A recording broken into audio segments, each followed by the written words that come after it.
2009 was a weird time for Square Enix. It was a time where they were still trying to experiment with a bunch of different stuff. This was the time when the Nintendo DS and the Wii were at its peak in terms of popularity, and of course, like a prepubescent 12-year-old kid, Square Enix just had to hop on that Nintendo train. They've made so many games for these two consoles alone that you would have thought they were bought out by Nintendo themselves. Granted, most of these games were weird spin-offs like the 3 Final Fantasy Crystal Chronicle games they made in 2009 alone. In fact, they released 7 Final Fantasy games that year, including 1 mainline game, that being Final Fantasy 13. Now, this game was a pretty interesting one to say the least. It had a lot of really good elements to it that cultivated a fan base where a lot of people look back at it very fondly.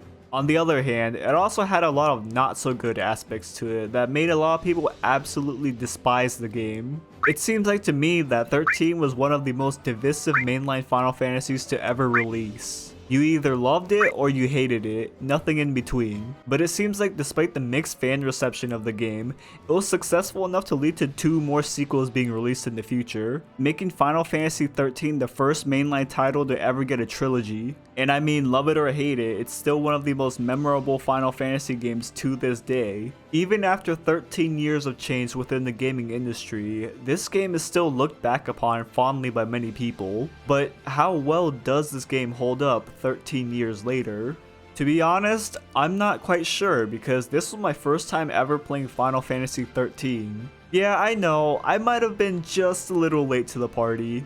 But the reason why I was so interested in looking back at this game was because it seemed to get a lot of hate back then, with a decent amount of negative reviews. So we're here to find out if that hate was really warranted or not, and answer the age-old question, was Final Fantasy 13 really that bad? Now, I'll only be talking about the first game in the trilogy because I haven't played the other 2 yet. So I'm going to be analyzing everything that this game does right and wrong chapter by chapter from an unbiased point of view to see if it truly deserved all the hate that it got. And a bit of a disclaimer here, I'm going to be going through all the chapters in this game one by one in full detail, so there will be spoilers for this 13-year-old game if you never played it before like me. And if I get any information wrong, feel free to correct me down below in the comment section. With that out of the way, let's dive right into the video.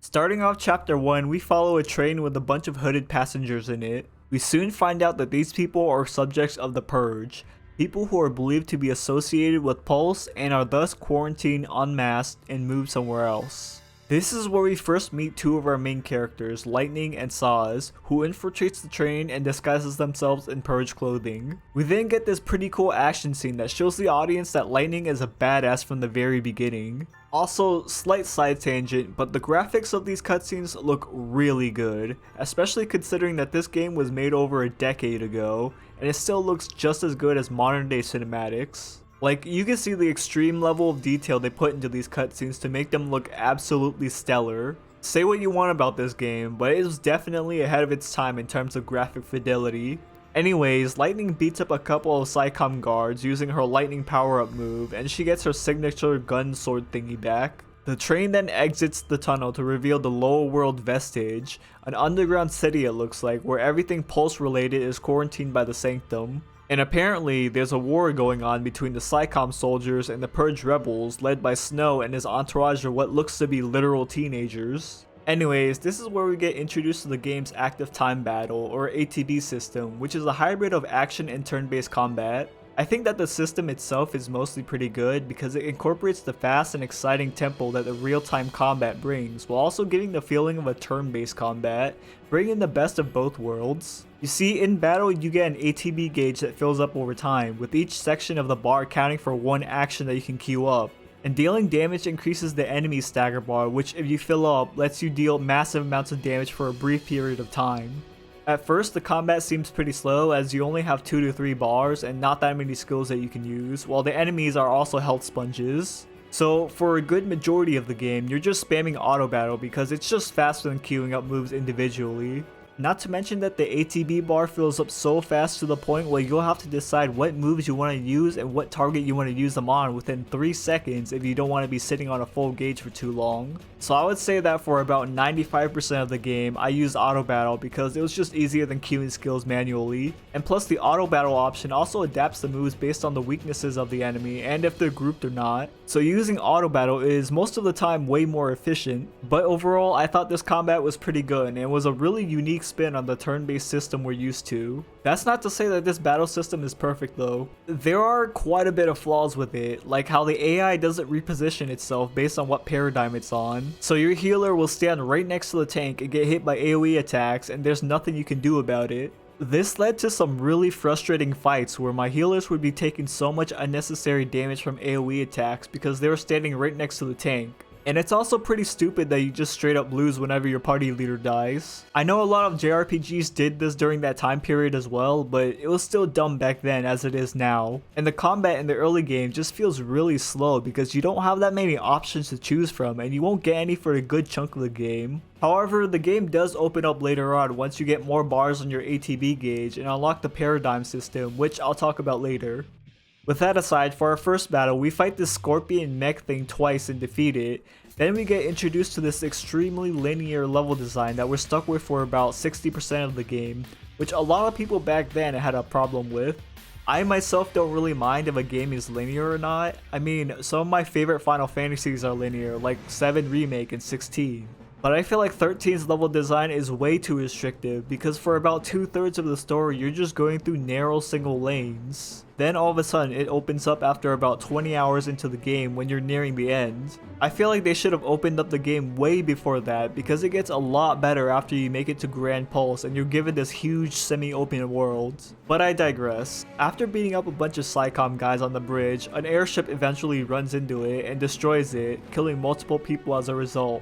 Lightning, determined to move forward, tries to use her lightning abilities to make it across the bridge, but Saz holds on to her and doesn't let her go because he needs her to get out of there for some reason, thus leading to Lightning's powers breaking somehow. Then it's just forgotten about for the rest of the story. I'm not sure what the heck these powers were because it was never explained and it was never brought up again, which I found to be really weird. If you had a power that enhances your combat capabilities like that, wouldn't you want to use it for, I don't know, combat? Like, it would have been sick if we were able to use Lightning's powers in the middle of battle like some sort of devil trigger.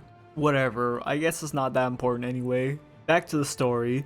Lightning and Saz conveniently find another way to get across the bridge through an enemy transport vehicle.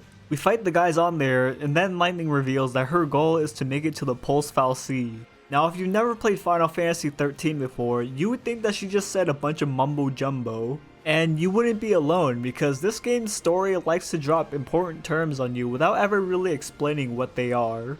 For a good majority of the game, I wasn't even sure what Cocoon or Pulse were. I thought Cocoon was the entire world and Pulse was just a place within Cocoon. And when I tried to read the data entries, I was still confused because they never really say where they're located in relation to each other. It wasn't until chapter 11 where they actually showed us on screen what Cocoon and Pulse looked like. Whatever happened to just taking the time to explain to the audience what these important locations and terminology are so that no one's ever confused? The game just throws you straight into the action, all gas, no brakes. And because of that, it took a lot longer for me to start caring about the characters and the world. Which really sucks because 13's story itself is actually pretty good, it's just that the storytelling is a bit lacking, which puts a lot of people off from this game. Anyway, our perspective switches to Snow and his band of teenagers that lead the rebellion against the SciComm forces. At this point in the story, the whole cast is separated into 3 different groups that kind of serve to personalize the characters before they all join forces and focus solely on the plot. It did half succeed in making the cast more likable, but in my opinion, the story didn't do quite enough to fully characterize some of them. Characters like Fang, Vanille, and the side characters still feel kinda shallow and still didn't interest me by the end of the game. But I digress. We follow Snow as he fights back against the forces of SciComm. To be honest, Snow kinda comes off as pretty obnoxious at first because he's always touting that he's the hero of this war like some child playing pretend while all the people around him are dying. He just comes off as childish and off-putting at first, but he does get better later on in the story though. After beating up some bad guys, Snow frees the prisoners that they were holding captive and asks them to join the fight. So a couple of them take up arms, one of them being Hope's mother. We then fight some more bad guys until a gunship appears out of nowhere and blows up the bridge that they were on, killing many people including Hope's mother. Hope, having witnessed his mother's death, is rightfully traumatized by it, but he still pushes on despite that in order to escape the purge. I am liking how they dropped us right into the middle of the action, which was good for capturing my engagement off the bat, but I do wish that they would have taken the time to explain the important terms to the audience, because I was totally lost when they started talking about cocoon, pulse, fal'Cie, l'Cie, etc. I feel like they should have explained what these terms meant from the beginning so that the story is easier to follow for first timers. It took me a while to put the pieces together, but after I eventually got there, I could fully appreciate this whole universe that they've built. Back to the story now. Lightning and Saws talk about what the Purge really is, and we find out that the Purge is really just a mass execution masked as an exile. They then fight a mech that ambushes them, making short work of it. Then we get a cutscene where the Pulse fal'Cie is brought in, which is, from what I infer at this point in the story, some sort of godlike being in the form of some large structure or crystal. This Pulse fal'Cie is also being quarantined by the Sanctum, but it just so happens that it's the goal destination of all of our main characters. So with that being said, they all head for the Pulse fal'Cie. And that ends chapter 1. There is a lot to take away from this first chapter alone because a lot happens here. But so far it feels like a very slow start with the linear levels, the limited combat, and the not so likable characters. I can see why some people would be put off from this game because it doesn't exactly give off the best impressions at the start. We start chapter 2 from the perspective of Hope and Vanille after they've taken a hover bike and crash landed it inside the fal'Cie. And surprise, there are a bunch of monsters inside of it. This is where we're introduced to the janky pseudo-stealth mechanics where we can approach a monster from behind for a preemptive strike, which becomes really useful later on. But the reason why I say it's janky is because it feels really easy to sneak up on some enemies, while others it's pretty much impossible to go near them undetected. I know this game wasn't built for stealth, but it just feels so frustrating when I'm trying to sneak up on a monster and they just immediately turn around and detect me. This is where we're also introduced to the gearing system that I can only best describe as serviceable. You see, each character gets a weapon slot and a couple of accessory slots that you can use to increase your character's stats. It's not too complex, and I don't think it was ever meant to be. However, I do like that the weapons in this game are all side grades that fit a specific archetype for your character depending on how you want to build them. Although there aren't too many options for customization, it is pretty neat that you can build your party however you want to. Anyways, we go through a couple of monsters inside the fal'Cie, and then we get a cutscene that gives us a little icebreaker for Hope and Vanille. Even though they do get better later on in the game, they aren't very likable at the beginning. Hope comes off as an angsty teenager, while Vanille comes off as the annoying ditzy one. But like I said, they do develop from this later on in the game, but as a first impression, they didn't really seem that interesting to me. With that aside, our perspective then switches on to Snow, who's also in the fal'Cie vestige in order to search for his fiancée Sarah. We beat up some monsters and open the door to let Lightning and Saws through. Hope and Vanille then eventually encounter the horrific looking Seath, who are l'Cie that failed to complete their focus, which then resulted in them becoming these deformed crystal monsters. Snow then shows up out of nowhere and helps defeat the Seath, and we get a cutscene where Hope's being an edgy teenager, which I kinda understand because his mother just died and the guy he feels responsible is right there. But he doesn't bring it up until much later on in the game for some reason. We then switch to Lightning, where she also reveals that she's there to save Sarah, who's a l'Cie, which is a big deal that creates some tension between Lightning and Saws. At this point in the game, I still have no idea what a l'Cie is because they've never shown or explained what it was. So I'm just sitting here barely following along like a grandma listening to her 5-year-old grandson talk about Fortnite. And we were just introduced to all these characters, so we still haven't gotten attached to any of them, yet they're trying to dump all this drama onto us an hour and a half into the game. There hasn't been enough development with these characters to make me care about them yet, and that really sucks because the story isn't really bad, it's just that the pacing of the story drags it down a lot. Anyways, we eventually get to Sarah, who just happens to be randomly lying on the ground here, and we get a heartfelt scene where she tells the gang to save Cocoon before completing her focus and crystallizing. This is where the Psycom launches an attack on the fal'Cie vestige everyone's inside of, which causes the way to the fal'Cie to open up.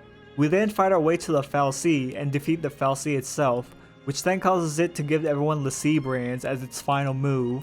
Immediately afterwards, the entire vestige is dropped into the lake below and crystallizes the entire body of water, thus ending chapter 2. We start chapter 3 with a heart-warming backstory cutscene with Snow and Sarah that shows us their relationship. This gives us a little more insight as to what Sarah meant to Snow and why it drives his motivation so much. The gang then wakes up on the Crystal Lake and discovers that they're l'Cie now. And all of a sudden, a bunch of Seaths show up and we get introduced to the Paradigm system, which allows you to switch up the classes of your whole squad mid-battle, so you can swap at any time during the fight to best fit the current situation. Paradigm shifting gets really fun later on in the game, where I was constantly stance dancing in order to deal the most amount of damage while staying on top of my health. I do wish, however, that the animations didn't take so long, because you can still get hit while you're stuck watching each of your party members shift paradigms individually, which is kinda lame. They should have made it so that shifting either slows down time during the animation or just remove the animation altogether. Anyways, we learn that the fal'Cie gives the l'Cie a focus to complete through these cryptic visions for some reason. My question is, if the fal'Cie wanted their l'Cie to complete their focus, wouldn't it be a good idea to tell them exactly what they should do? I don't know, maybe they got a bad signal or something. We then unlock the Crystarium, which is basically this game's version of a skill tree for each character, where instead of spending skill points, you spend your EXP because this game has no levels. I do think it's a pretty neat concept, and there's a lot of options for you to choose here, but I do feel like the XP cost later on in the game gets kinda ridiculous, and you'll have to grind a bit to even get 1 point on the skill tree. But overall, it's a decently cool way to streamline the leveling process. Back to the story now. We explore the lake a little bit until the gang gets into an argument. And honestly, at this point, I'm still not really invested into any of these characters because none of the cast is really likable so far except for Saz, who seems to be the only voice of reason. So this game hasn't really captivated me yet. We eventually make it to where the crystallized Sarah landed, and Snow tries to dig her out while Lightning refuses to. They get into an argument and she punches him in the face twice because she got mad. Look, I get that Lightning is pissed off here, but this scene just kinda makes her look like a dick. Like, all Lightning has been doing so far is just be rude and dismissive to everyone around her. She does get a bit better later on, but in the beginning, she does not give a good first impression for her main character. After that, Snow splits up from us and we keep moving on to get away from our pursuers. We then eventually stumble onto a Psycom encampment, to which Saz talks about how everyone is brainwashed by the Sanctum's propaganda to fear Pulse. They still never exactly told us what Pulse is or where it's located, so it's kinda hard for me to follow at this point. The gang moves on to this destroyed temple area. We beat up a bunch of bad guys, and the group just so happens to stumble upon a functioning ship in the crumbling ruins. How convenient. Our perspective then switches back to Snow, where he's still trying to dig Sarah out, but then gets interrupted by Psycom goons. So he summons the Shiva twins to take him out, and now we have to do battle with them in order to tame them or something. This is where we're introduced to the Eidolon battles, which are essentially normal boss battles with the twist that the boss cannot actually die and you win by building up the Gestalt meter. These Eidolon battles were pretty fun sort of puzzle fights that you had to strategize and think outside the box in order to figure out how to beat. I also think that the Eidolon designs are a pretty cool take on the classic Final Fantasy summons. Instead of being the traditional monster design, they're instead these robots that transform into vehicles like a transformer. It's not the typical kind of design I would expect from a mainline Final Fantasy game, but it's still interesting nonetheless.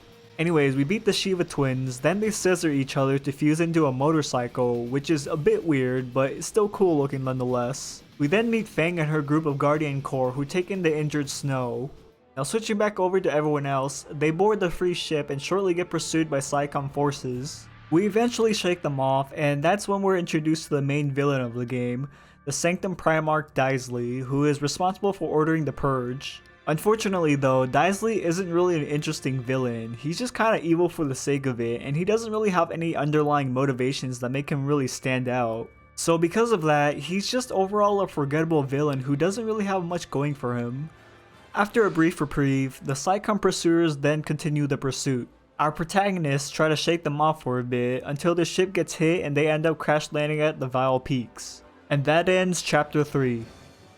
Starting chapter 4, we wake up at the crash site with a bunch of dogs surrounding us. We defeat the dogs, then this is where the party splits up into two moving forward. We follow Lightning and Hope as they explore the junkyard for a bit, then Lightning tells us why she got on that train at the beginning of the game. Apparently, Lightning wanted to get on the Purge train in order to get to her sister, but the train was only for civilians. So, Lightning quit being a soldier on the spot in order to get on the train. My question is, why couldn't she just make up a lie in order to get on the train? I don't know, something like, the lieutenant specifically requested that I join the operation or something to that effect. I mean, the end result would still be the same, but this way it shows that she's cunning, and it gives her a little more interesting aspects to her character in my opinion. Really, anything is more interesting than just saying I quit out of nowhere, but it is what it is.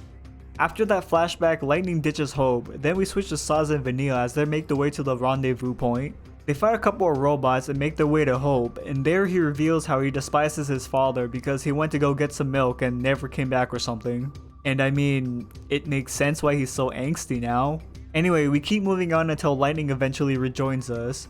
Then we run into the Dreadnought mini boss fight, which wasn't too hard. After a bit of traveling, they talk about what their goals for the future are, and Lightning reveals that her goal is to get to Eden and destroy the Sanctum and Cocoon along with it. Saz tells her that she's crazy for even wanting that, but Lightning is set in her ways and leaves the group, with Hope trailing behind her. This is where the story splits 3 different ways so that I can focus on the individual character development and make them slightly more likable. We first follow Lightning and Hope as they run into a Psycom hit squad and have to deal with them. After beating a couple of bad guys up, they make their way to Hope's hometown Palampolum in order to catch a ride straight to Eden. After some traveling, Hope gets tired and then out of nowhere, Lightning calls him a liability, telling him to go back because he's too weak. And this causes Odin to show up out of nowhere, which kind of felt random even though it kind of makes sense because Eidolons are summoned at a time when the user is uncertain of themselves. Though I'm not really sure what exactly Lightning is uncertain of here, her resolve to destroy Cocoon or telling Hope that he's weak. Either way, this boss fight just seems like it comes out of nowhere. Anyways, we defeat Odin and now we get to use him in battle as a summon. Which is cool at first, but there are some problems with it, like the summon doesn't target the same enemy as you, its damage falls off later on in the game, and it's terrible for building stagger. At first, using the summons were cool for taking down small fry enemies, but for bigger, stronger monsters, it's kinda useless. Maybe it was just me using the summons incorrectly or something, but to me, they just felt useless during the late game. Anyway, we beat those dudes up with Odin, then we find a place to sleep, while Saz and Vanille do the same elsewhere. We then get a cutscene with Snow meeting Sid Reigns for the first time, and although Sid is a cool character, unfortunately he doesn't really get that much screen time, only briefly showing up 2 other times in the story. I think the writers really dropped the ball with Sid because he could have been such a cool character if he was given enough screen time, but instead he's just written off as this minuscule side villain that has no real impact on the story. It's unfortunate, but it is what it is. We then get a flashback cutscene of Sarah breaking up with Snow because she became a Lucy, but Snow insists on staying with her despite that. It's a pretty heartwarming scene that shows what his relationship was like with Sarah and what she means to him. Although she was never characterized that much in the game, so I never really cared for her at all, unfortunately. Anyways, that ends chapter 4. Chapter 5 starts off with Lightning and Hope traveling through the Gapra White Woods, and this is where Hope starts to build up the courage to lead the way. It's nice to see him start to develop as a character.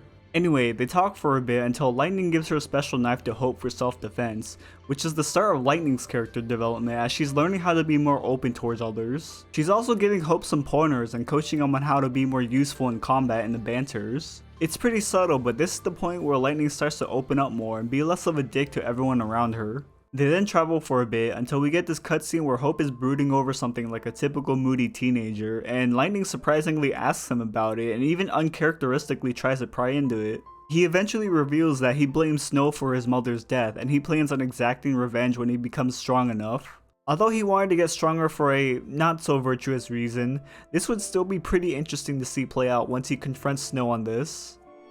After some more traveling, we get a flashback cutscene to Lightning's 21st birthday where her sister reveals that she became a Lassie and that she was going to marry Snow all on the same day. Way to make Lightning's special day about yourself. Anyway, upon hearing this, Lightning's understandably upset because Lassie are the enemies of Cocoon, and because she never liked Snow in the first place. Sarah, being distraught, runs away in tears while Snow and Lightning argue about showing compassion. It's kinda ironic that the person named Snow is the warmest guy in the room. After that flashback, we go back to beating up some monsters. Then we get a scene where Hope reveals to Lightning that his revenge plan on Snow would be called Operation Nora because that was his mother's name. So listening to Snow call his little band of rebels Nora was a bit of a slap in the face to Hope, which would mean that Hope has pretty good reason to hate him when you put it all together. But I digress. We then finally fight some boss monster after wandering around for a bit. We defeat it, then we finally arrive at Palampolum. And thus ends chapter 5. Honestly, not much really happened in this chapter, as it served more of a personal growth moment for Lightning and Hope, and it's pretty much like that for the next 6 chapters until everyone regroups at chapter 11. Chapter 6 starts with a flashback sequence of Snow and Sarah being chased by the Sanctum troops. They hop on Snow's uni motorcycle thing that looks like it was from Yu-Gi-Oh! 5Ds, and attempt to escape by flying around the Fal'Cie vestige. He then makes Sarah jump off onto a random platform, but it just so happens that that platform is bad news, and it takes Sarah and absorbs her, leaving Snow all by himself with the resolve to get her back. Obviously, hindsight is 2020, but I don't think it was a good idea to let Sarah off on some random platform on a mysterious deity that ended up consuming her. I don't know, couldn't he have dropped her off at some random dark alleyway instead? But I guess if he did do that, Snow and Lightning wouldn't have any purpose in the plot then. Anyway, we follow Saz and Vanille this time as they wander around random locations. I'm not exactly sure what they were doing at this point in the story, but they do eventually set their location for the city of Nautilus to get away from the fighting, I guess. Saz and Vanille's chapters are probably my least favorite chapters in the whole entire game because it just feels like they were meandering around until the plot needed them. And not only that, but there isn't much character development happening in this chapter, with only Saz revealing what his goals are. After a bit of walking, they have a conversation about Saz's family, and he reveals that he has a son that he's raising by himself. Whereas the mother? Who knows? And that's really all the information we get from it. Later on, he tells her that her son was picked to be a lessee by the Sanctum Fal'Cie in an event called the Uriday Gorge Incident. And since his son became a lessee of the Sanctum, obviously they took him away for testing. Nobody knows what his focus was, and Saz can only hope that the worst hasn't happened yet and his son hasn't become a lessee. So he travels to find a way to get his son back. I actually like Saz's personal story a lot. In my opinion, I think it's the best one out of the whole cast because he's the most relatable. I mean, I personally can't relate myself as I'm not a father, but he goes through the same emotions that anyone would probably feel if they were in the same shoes as him. He's an all-around down-to-earth guy that's just looking for happiness, and because of that, he's probably the most likable character in my opinion. That aside, as we're traveling, we run into this new weather orb mechanic that controls the weather whenever you activate it, and different enemies will spawn depending on the weather. It was a cute little mechanic, but for some reason, this level was the only one that featured these weather orbs. Which is really disappointing because this could have been used for an interesting puzzle or activated a secret area or something. But nope, it was just a random mechanic that was put in place to break the monotony, I guess. Anyway, we then fight the boss that has some really snazzy jazz music, and these guys were really tanky for some reason, so they took an extra long time to beat, but we eventually got there. After that, they arrive at the ferry station to Nautilus, and Saz talks about how the Fal'Cie and lessee stuff ruined his whole life. Vanille, knowing that she was the one that caused his son to become a lessee, felt really guilty about it, but chose to keep it to herself, thus ending chapter 6. Again, nothing really much to say about this chapter because not much really happens.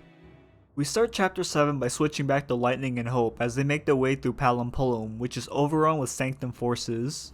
Here we're introduced to Rosh, who's just another generic villain that believes that the ends justify the means of his actions. That's about it though, there's not really that much to him. Although he is a really annoying boss fight that we have to fight twice in the story. We sneak our way through Palumpolum for a bit until we get to the underground food production facility and discover the Fal'Cie that creates the food supply to the whole entire city.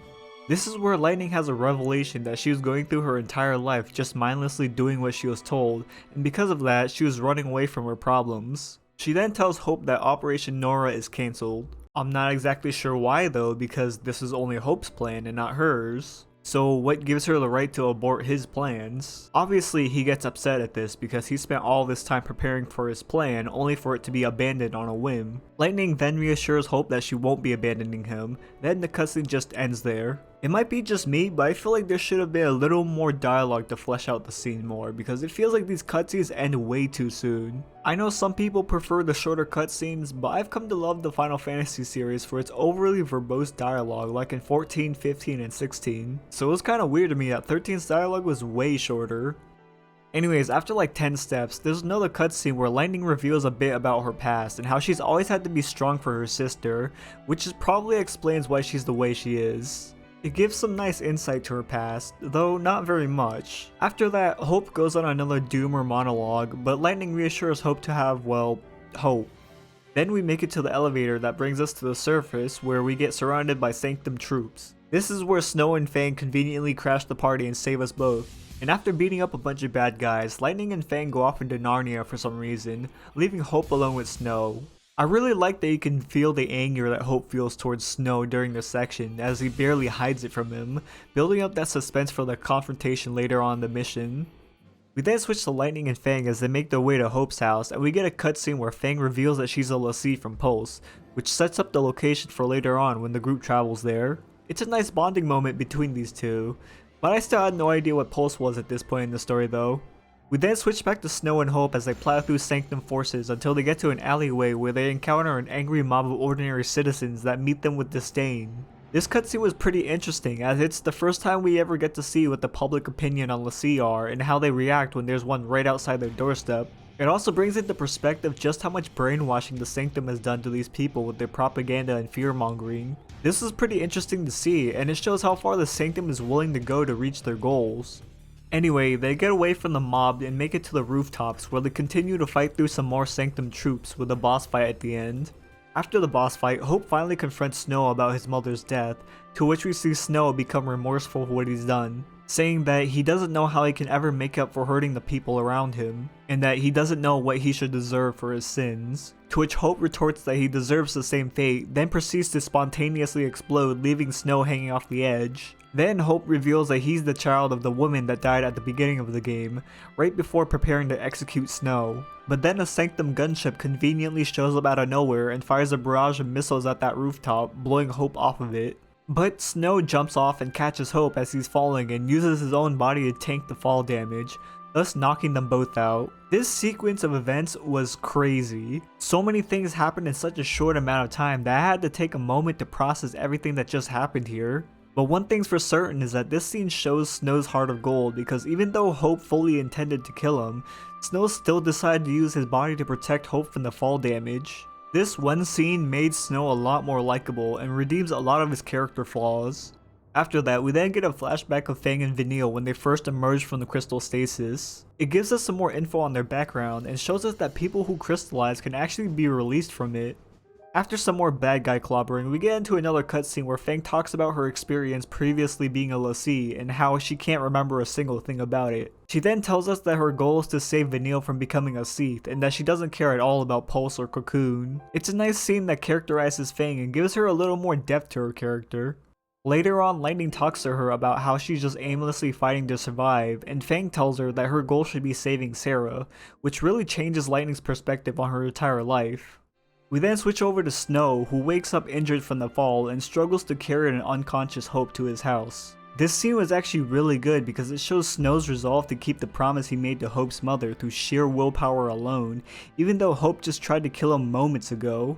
This scene just made me root for Snow as I see him trudging through his pain in order to keep his promise. Also, the music during this cutscene is incredible and it just helped to heighten the emotions I felt so much here. But unfortunately, the emotional scene is interrupted by the boss we fought earlier, and it knocks out Snow, leaving Hope to fend for himself.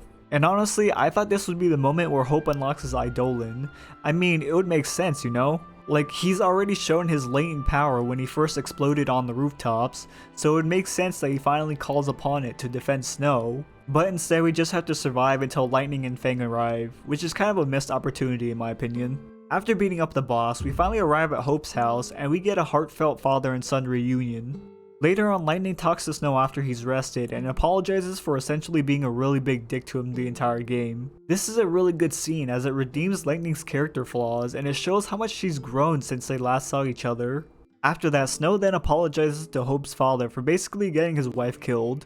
The father forgives him, then the Sanctum troops led by Rosh himself launches an attack on the house. We fight off the troops and fend off the airships until Fang's comrades from the Guardian Corps shows up rescuing us, thus ending chapter 7. Now this chapter was actually really good as it resolved a lot of personal plot lines and it added a ton of character development to everyone. Not only that, but it had a bunch of action in it and quite a bit of emotional moments spread throughout this whole entire chapter.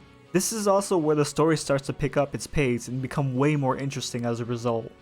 We start chapter 8 following Saz and Vanille as they make their way through Nautilus. To be fair, nothing really interesting happens at the beginning of this chapter, they just participate in celebration festivities going on. And after having a little bit of fun in the celebration, Saz does some contemplating and reveals that he's tired of running from the Sanctum and plans on turning himself in so that he could see his son one last time. This was such a sobering conversation because Saz doesn't have any grandiose dreams of being a hero or taking down the entirety of Cocoon.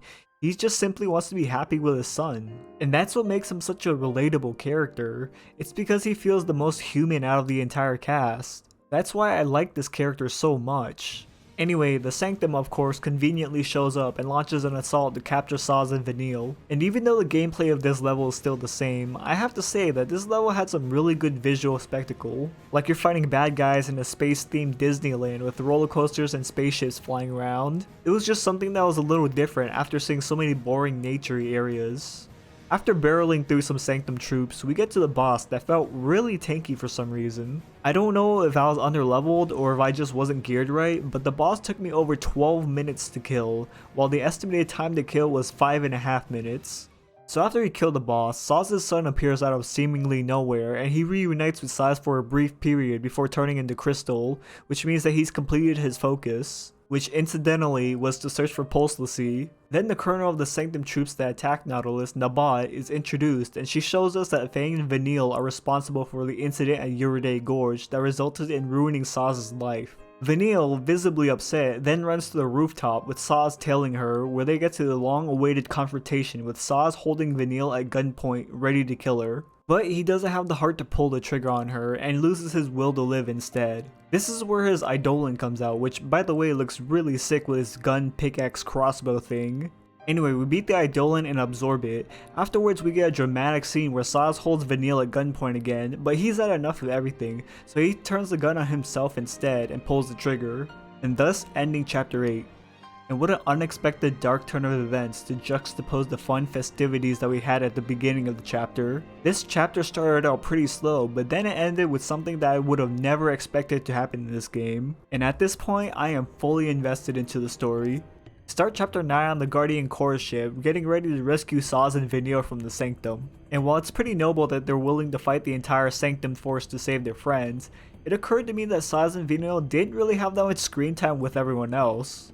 The last time they were even together was at the end of chapter 4 where Lightning and Hope leave the group due to some creative differences. I mean, they might have been acquaintances at that point, but with how the cutscenes play out, it didn't seem like they were full-on friends though. So to me, it seems like there's a bit of a disconnect with what the characters are saying and what we actually see on screen. The only character where this makes sense is Fang, since she wants to protect Vanille at all costs. But other than that, I can't really buy this.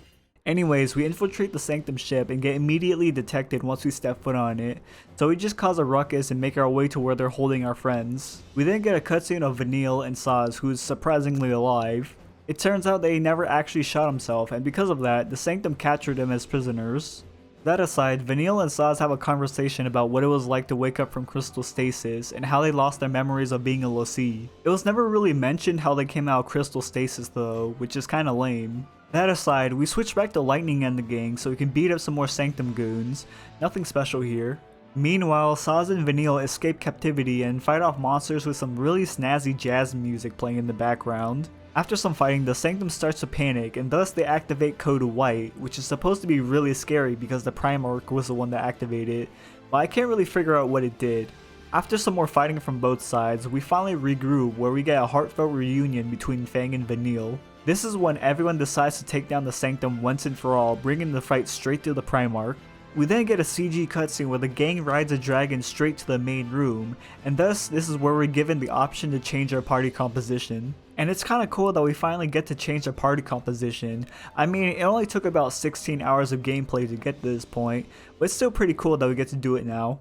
Jokes aside, we fight through the hall and finally get to the command station where the Primarch is and confront him. This is where he reveals that he was not a mere mortal all along, but in fact he was a fal'Cie named Barthandelus, brainwashing all of Cocoon to fear fal'Cie and L'Cie. We then fight him in a pretty tough boss fight, and from this point on is where your full knowledge of the combat system is put to the test. This is also where it starts to get pretty fun because the fights will require you to paradigm shift constantly to match the situation of the fight. Some people might not be a fan of this style of combat, but I personally think that it was pretty fun having to stance constantly because it adds a layer of skill to a combat that would otherwise be considered boring. Anyway, we defeat Barthandelus and he reveals to us that one person of the group would become Ragnarok and destroy Cocoon. This is also where he name drops the final boss of the game, Orphan, who is the source of all Cocoon's power essentially. After giving us the revelation, Bartanulus dips out of there and the gang flies away in a ship while being pursued by Rosh, to which we then make our escape by phasing into a building that leads to a hidden tunnel system that leads to Pulse? I'm not really sure how it worked, but that ends chapter 9.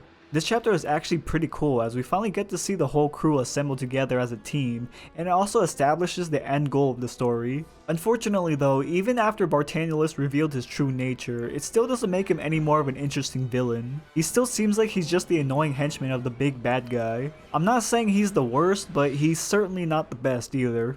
We start chapter 10 in some random underground pulse tunnels called the 5th Arc, which was basically used to train Lassie to harness their powers through combat. This is where your paradigm setup and team composition start to matter because their roles will be instrumental to how you approach each fight. So this is where all the strategizing and tactics from the sort of turn-based hybrid portion of the combat system comes in. But it does suck that it takes about 15 to 16 hours of gameplay for you to reach this point.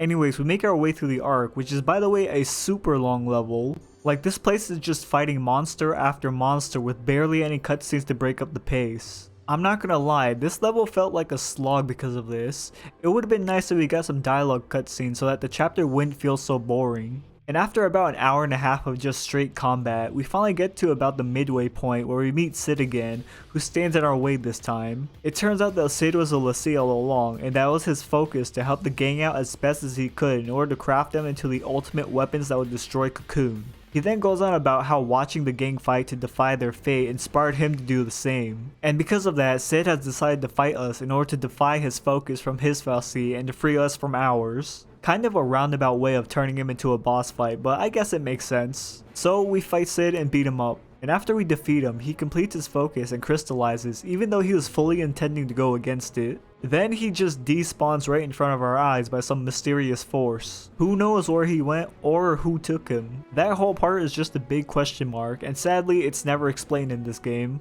After that, we keep trudging through the arc for about another hour of just encounter after encounter till we finally get to the end where Snow has a revelation. And his revelation is that he doesn't want to live the rest of his life following fal'Cie orders, so him and the gang decide that they're not going to destroy Cocoon but instead protect it. Fang vehemently disagrees with this sentiment and still wants to destroy Cocoon. She was even willing to fight us so that she can fulfill her focus. This is where her Eidolon Bahamut gets summoned. Now this boss fight was pretty annoying because the boss has a really long attack chain and all of his hits do AoE damage. But after way too many tries, we beat Bahamut and Fang gets a cool transformer jet. Then conveniently a new path opens up to us and all of a sudden we're friends again. We take the path and at the end of it is an airship that takes us straight to Grand Pulse itself. And after some deliberation, the crew decide to hop on the ship and set course for Grand Pulse. Then we get a cutscene where they travel through the portal to finally reveal what Grand Pulse looks like, and it is beautiful. I can see why the devs wanted to kind of keep Pulse a mystery because they wanted us to experience the discovery of a whole new world that we're told is like hell the entire game. This kind of reminds me of that scene in Gurren Lagann where Simon and his friends discover what the surface world looked like for the first time after centuries of living underground. Anyways, that ends chapter 10. To be honest, I didn't really like this chapter because it was so long and there weren't really that many cutscenes to break up the monotony of crawling through linear corridors. It felt like a never-ending slog that we had to go through with basically very little to show for it. But it did sort of redeem itself when we finally reached the end and got to see what Pulse looked like for the first time.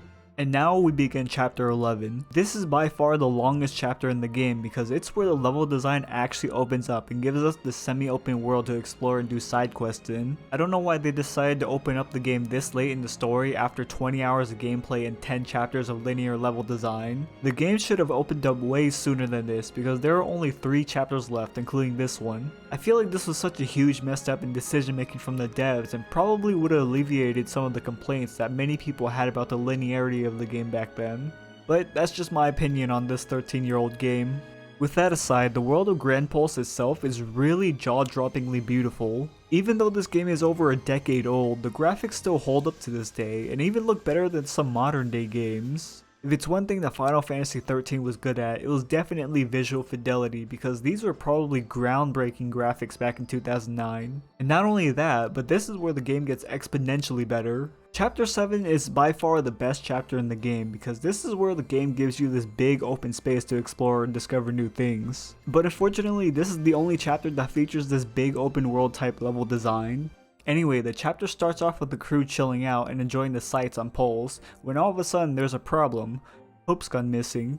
So we go look for him, and we eventually find him unconscious on the ground. Why was he unconscious? Who knows? We then nurse him back to health, and right when he wakes up, he starts to do another one of his sad boy monologues about how the team would be better off without him and that he's just a liability. This is where his eidolon Alexander gets summoned, which I found kinda weird because he didn't summon it during chapter 7 where it made a lot more sense to do narratively. But that's just me though. So we fight Alexander and defeat it, giving Hope his very own transformer, and after that he's all back to normal like nothing ever happened. See, all he needed was just a new toy.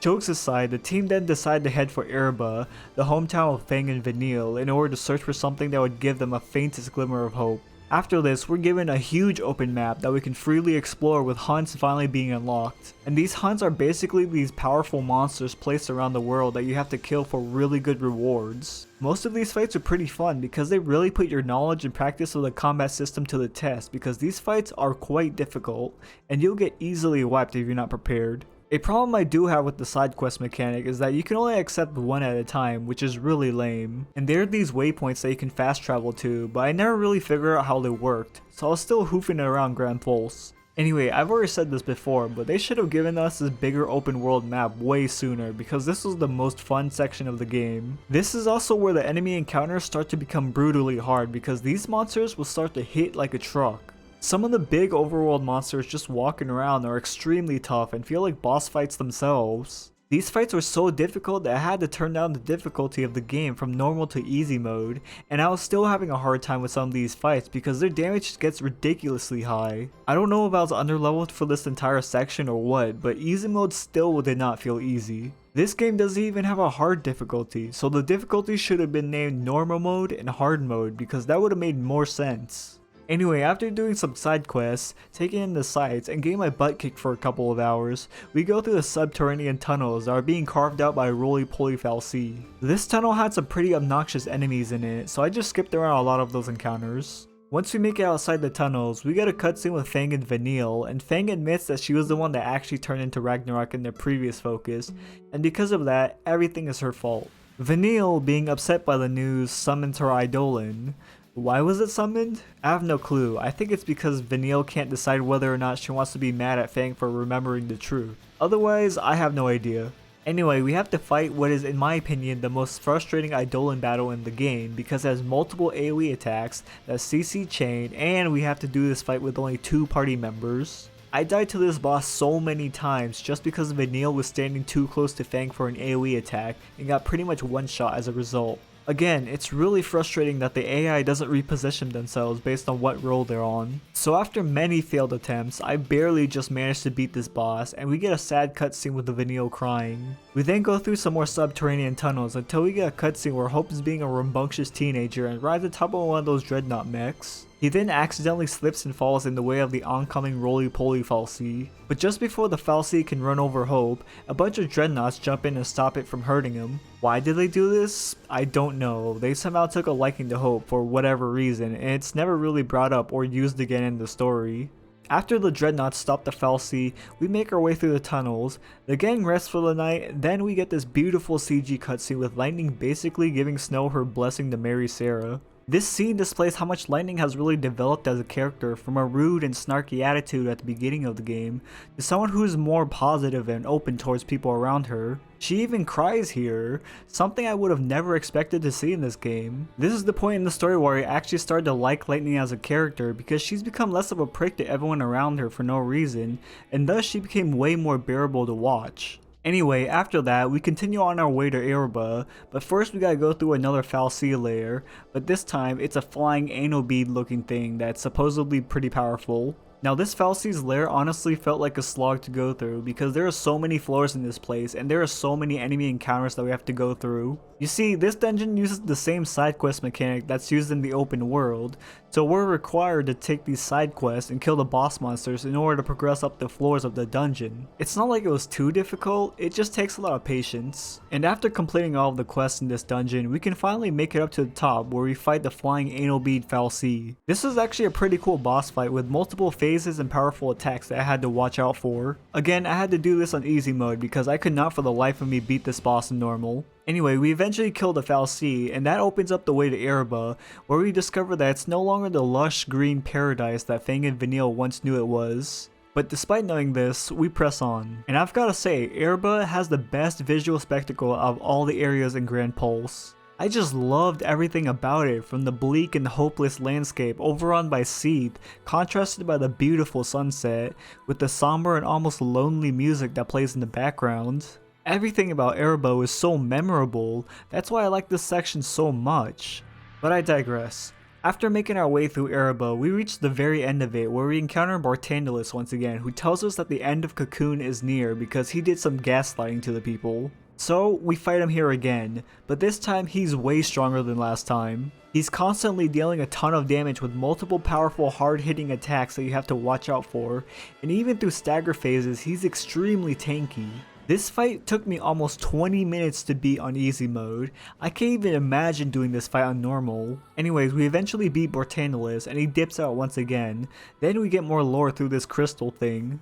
I assume that this backstory was to set up for 13-2 and Lightning Returns because this info was never mentioned again in the game. And after getting that exposition dump, we take the ship Barthandelus gave us back to Cocoon. And thus ends the long chapter 11. This was easily the best chapter in the game simply because it went out of its way to give us a brand new experience that we haven't had in the past 20 hours of playing this game. It does suck though that you do have to play for 20 hours to get to this point in the game though, and a lot of people who might have wanted the open world aspect would have probably been frustrated by this point. But that's what makes it so much more satisfying that you stick with this game till the very end, because it genuinely gets much better.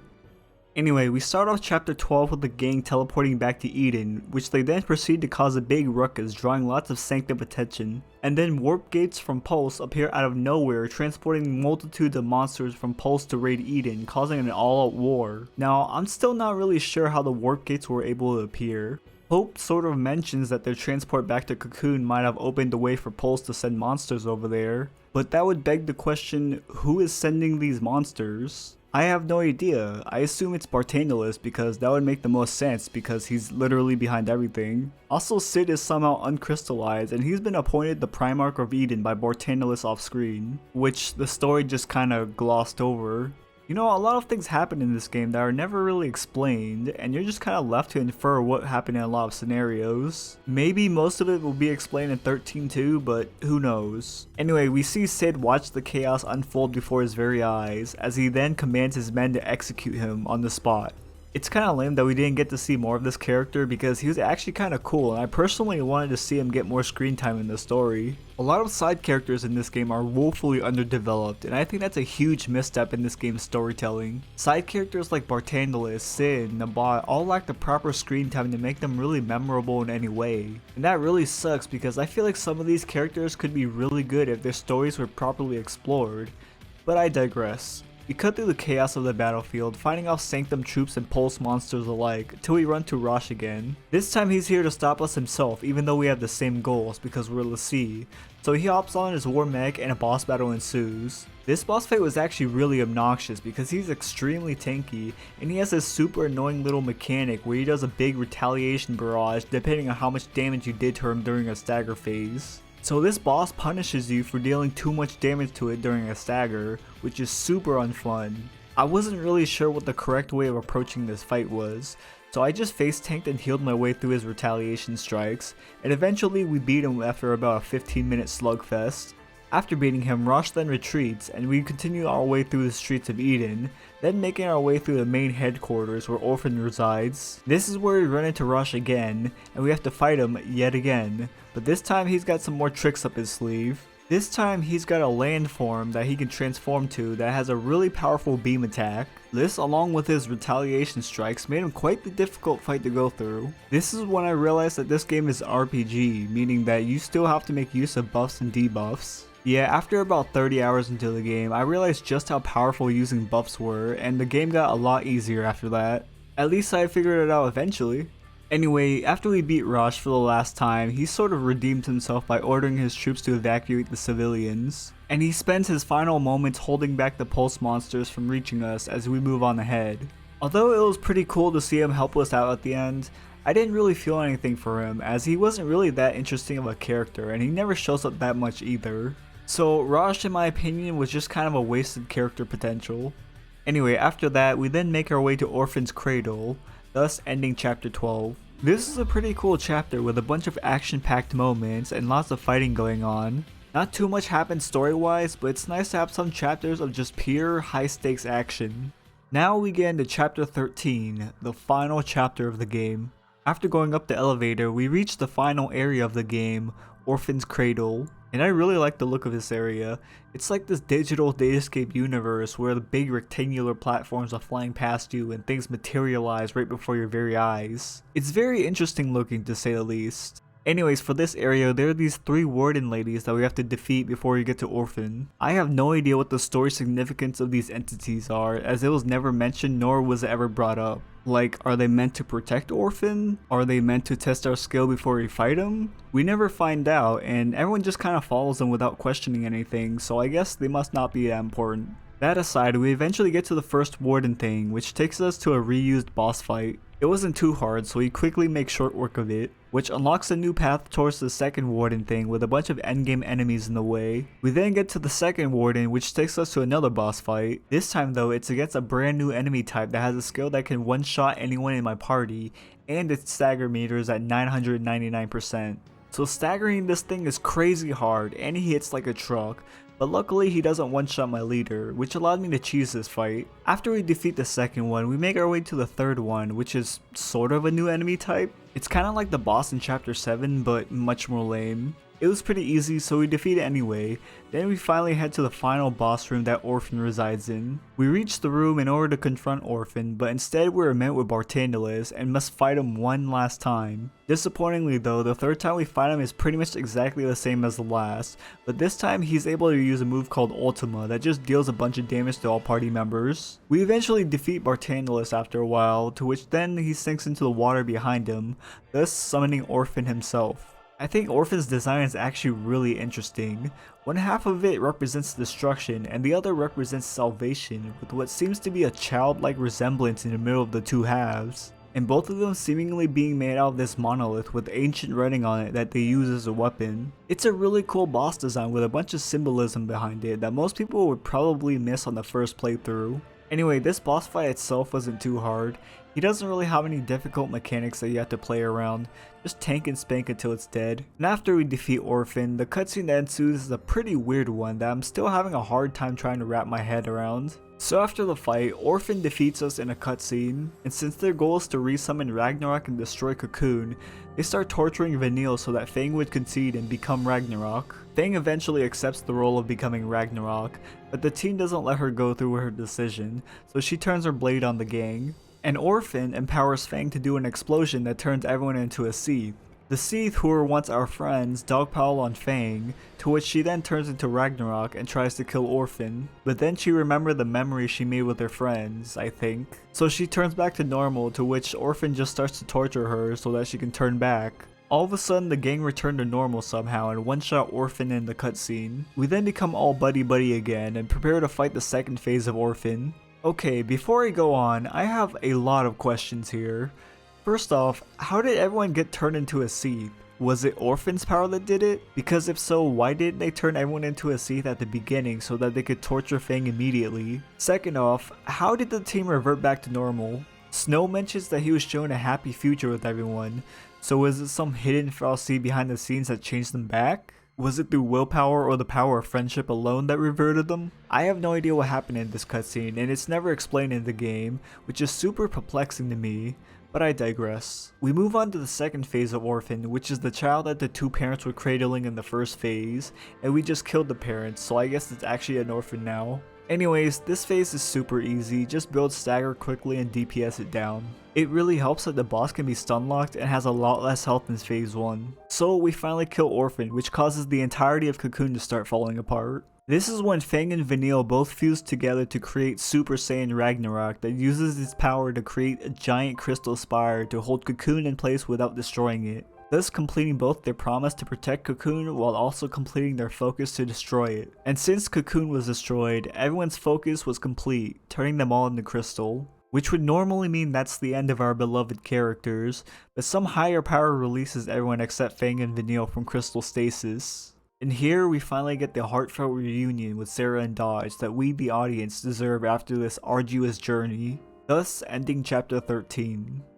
And man, what an unexpected turn of events for this ending. This whole chapter was one wild ride from beginning to end, and it just ended in the most gratifying way possible. Our heroes were given a losing hand and still managed to pull off the impossible by saving Cocoon and completing their focus at the same time. The story was about defying fate and choosing your own path, not letting anyone decide what's right or wrong for you. It was also about holding on to hope no matter how bleak and minuscule the odds may seem, because there will always be light at the end of the tunnel. And not only that, but we actually get a happy ending that feels so satisfying after everything we've gone through in the story. This chapter was a beautiful crescendo to wrap up the plot while also giving some intrigue to the sequel, and now I cannot wait to see what 13-2 has in store for me in the future.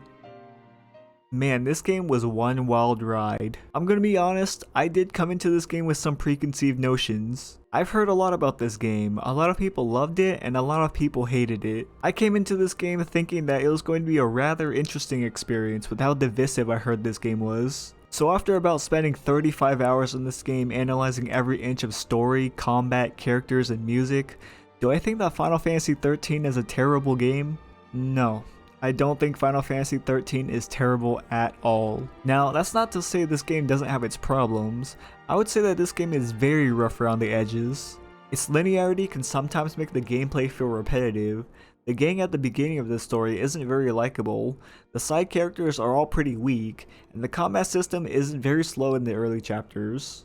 But it does redeem itself in the latter half of the game where the characters become more enjoyable to watch, the story picks up the pace with a lot more interesting things happening, the map finally opening up to us and giving us this huge open play space with a bunch of different side quests to do, the combat becoming fast and exciting, and the fantastic soundtrack being the cherry on top. I'm not gonna lie, when I first started this game I didn't think that the music was that good, but as I progressed through the story I started to like it more and more. That was until I reached the end where I realized this soundtrack is actually really excellent and it's one of the more memorable OSTs in the Final Fantasy series. All of this to say that Final Fantasy XIII is not a terrible game. In fact, I think it's a pretty good one. Now, is it my favorite Final Fantasy game? No, not by a long shot. But despite that, it's a solid title in the mainline Final Fantasy series, and I cannot wait to get into 13-2 in the near future. If you like these types of deep analysis reviews, then make sure to like, comment, and subscribe, and maybe I'll do another video like this for 13-2 later on down the road. Anyways, if you made it this far, thanks for watching, and I'll see you guys next time. See ya.